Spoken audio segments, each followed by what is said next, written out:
Hey, what's going on, Miami Dolphins fans? Welcome back to the Fins Up Network. It's Ben Morgan, and it is time to make predictions for the Miami Dolphins' final 53-man roster heading into the 2022 NFL season. Final cuts need to be made by Tuesday, August 30th at 4 p.m.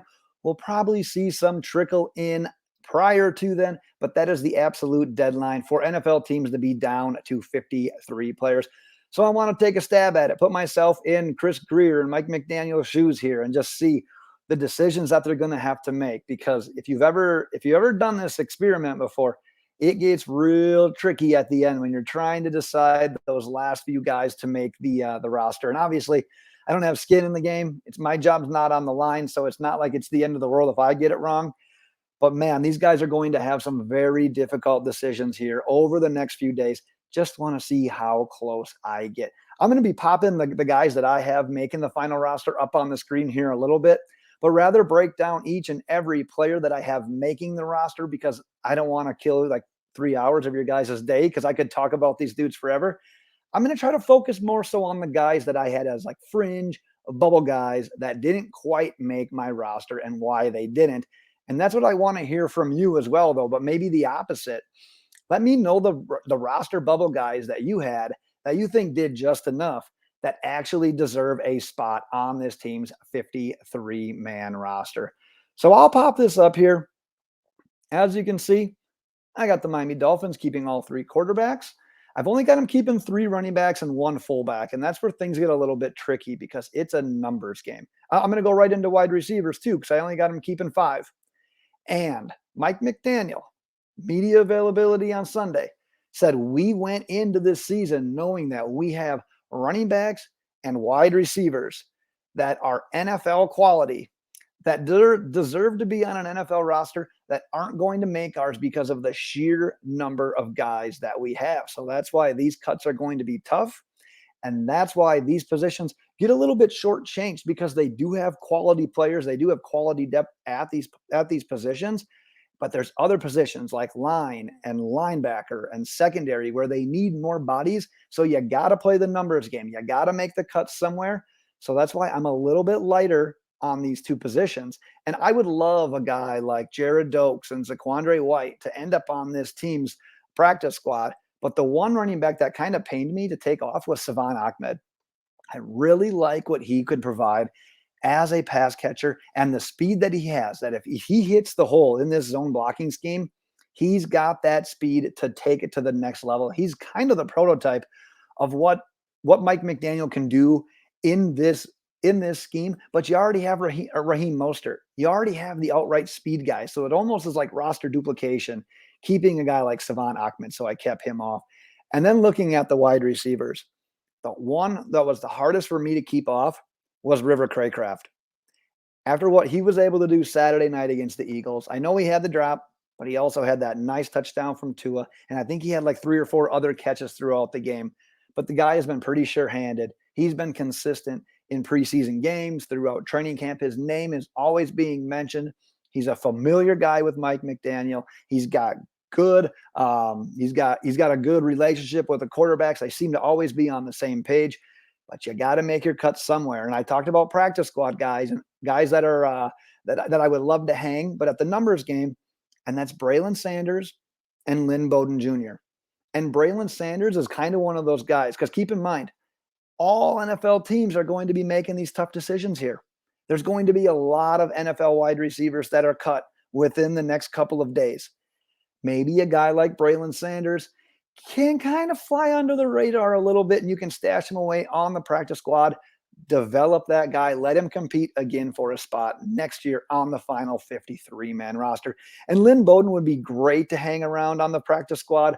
However, with the draft capital that was originally invested in with the Raiders, teams see that, they're intrigued by the skill set.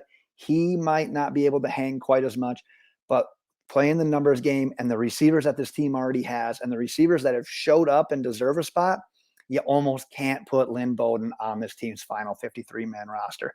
So we'll see how that plays out. Tight ends. And here's, I went with the obvious 3, but I would love for Tanner Conner to make the practice squad. Still a little bit raw, doesn't have the experience at the position yet to hang as a final 53 guy for me, but definitely a guy worth investing in on the practice squad.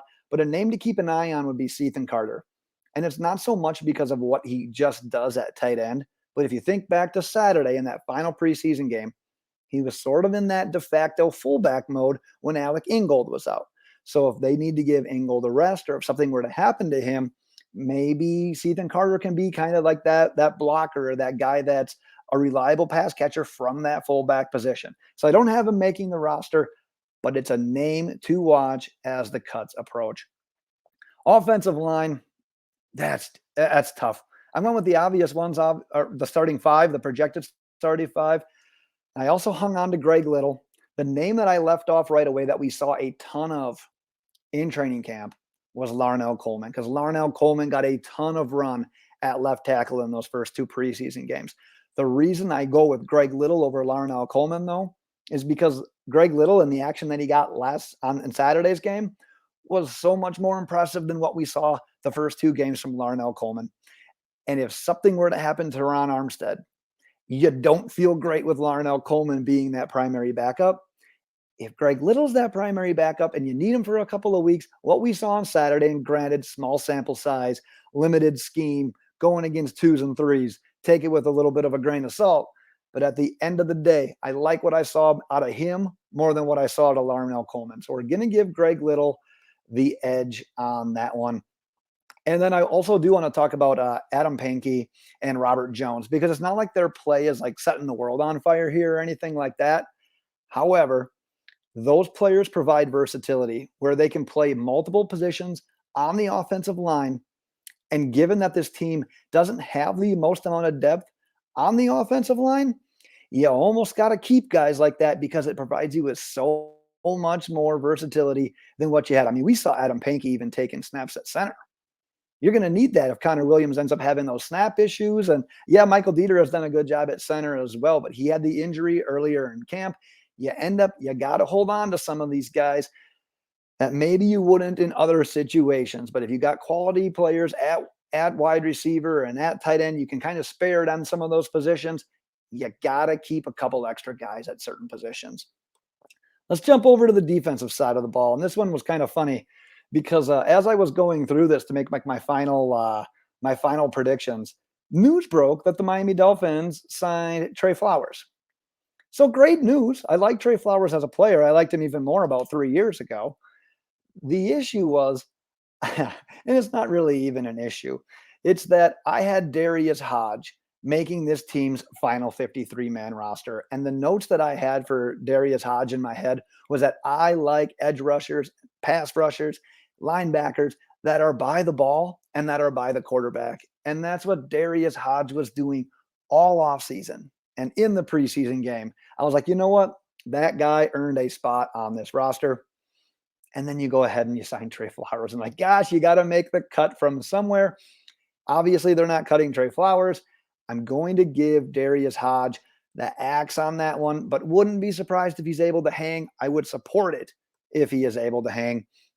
I did give Porter Gustin. I thought he showed enough to be able to hang on this 53-man roster as well. Defensive tackle, obviously you got the obvious ones, the top three there, but I gave Stilly the nod as well, because if you watch him play, and granted his performance was coming against a lot of backups as well, but he was doing it in training camp on a pretty consistent basis, stacking up runners at the line of scrimmage, getting to the quarterback every once in a while, making plays like what we saw from a young Zach Sealer. And no, I'm not trying to do an outright comparison of the two, but that's the type of player that you invest in. And if he's not on the final 53, I hope that he gets a shot on this team's practice squad as well. The edge linebackers, nothing out of the ordinary there. Obviously, part of the addition of Trey Flowers was because of Van Ginkel's status there. But if you look at the actual linebackers on this team, the two tough ones for me to make an outright call on from making the roster were Duke Riley and Sam Eglavon. But I really like what Duke Riley provides on special teams. And I like what he provides as a guy that can cover tight ends and running backs out of the backfield. And Sam Eglavon, I'm not breaking any news here when I say that guy is the August MVP every single season. He's getting sacks. He's forcing fumbles. He's recovering fumbles. 2 years ago, he had the 4-sack performance in that game. I think it was against the Falcons. So I gave him the nod. And the guy that was left off, the notable linebacker that I left off, was Brennan Scarlett.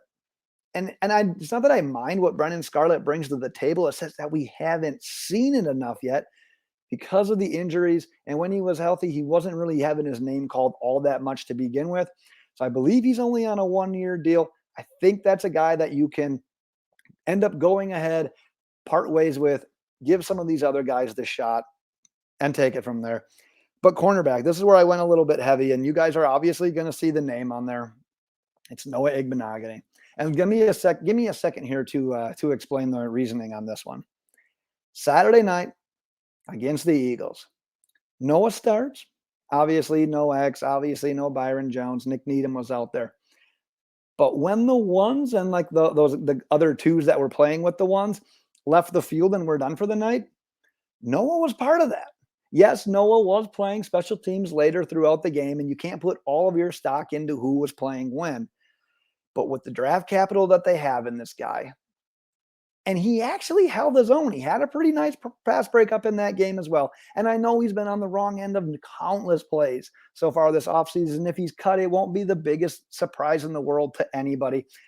But I think his athleticism, yeah, he's still raw somehow, but the athleticism that he has, the little bit that he's shown, and the idea that they pulled him when they pulled most of their starters makes me think that maybe he can hang. So I added him. I added Elijah Campbell because, man, 2 interceptions in the preseason. The one he had Saturday night, the pick 6, in the right spot at the right time, making plays and position versatility as well, because he can play corner and he can play safety. But if you're looking for the guy that I left off, it's Kader Kohou. And I'm not happy about that. He's another guy that I would just love to be on this team's final 53-man roster. However, I have to put him as a hopeful practice squad guy right now, because another one of those guys, small school guy, undrafted free agent guy, maybe can fly under the radar with the abundance of name. There's going to be like 1,000 players cut this week in the NFL. If he can fly under the radar, if he can hang on the practice squad, maybe he gets to call up if an injury happens. Byron Jones still, as of recording this, hasn't been activated from the PUP. Maybe that plays a factor into the roster decisions here. We'll see if Kohou can make it. But as of right now, I think it's a safer bet that Kohou ends up on the practice squad rather than this team's final 53. But that all could change too, depending on what they do with Campbell and Igbinoghene as well. And then wrapping it up with the safeties before I get into a little bit of special teams talk, got the obvious guy. And the final battle for me came between Clayton Fejedelem and Vernon McKinley. And that was a tough one for me, because I like McKinley. I like the idea of investing in youth. But once again, you've got an undrafted free agent guy that maybe can fly under the radar a little bit. You can stash him on the practice squad. You can see how things play out at the safety position, because we're deep right now, if you think about it, with Holland, Jones, and Rowe. And Fejedelem has the experience as well. And that's kind of, at the end of the day, why I ended up giving the nod to Fejedelem. He's got the experience. He's a prior captain. What he does on special teams, it's a lot of the stuff that a rookie coach is looking for, a guy that can be consistent throughout his time when he's called upon. So that's what I've got for actual offensive and defensive players. And then I got the 3 special teams guy. You got Thomas Morstead at punter. You got Jason Sanders at kicker. And you got Blake Ferguson as the long snapper. And if you do the math on that, that is 53. So we'll see how it ends up going on a Tuesday when we ended up doing I'm going to do a breakdown of the actual 53-man roster. Maybe I'll make note as to how I did in that one, but I will be back with that video for sure.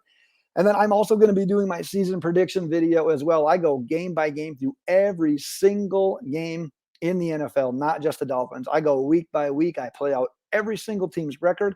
I play out the playoffs. I have a Super Bowl win. I'm going to be giving you the highlights of my season predictions as well. And then before you know it, we're going to be in Patriots week with all the prep work getting you ready for week 1. So that is my time for today, Miami Dolphins fans. Like I said, let's hear those fringe guys, those bubble roster bubble guys that you have either just making it or just missing it for the Dolphins. And like I said, that is my time for today. So until next time, Miami Dolphins fans, fins up.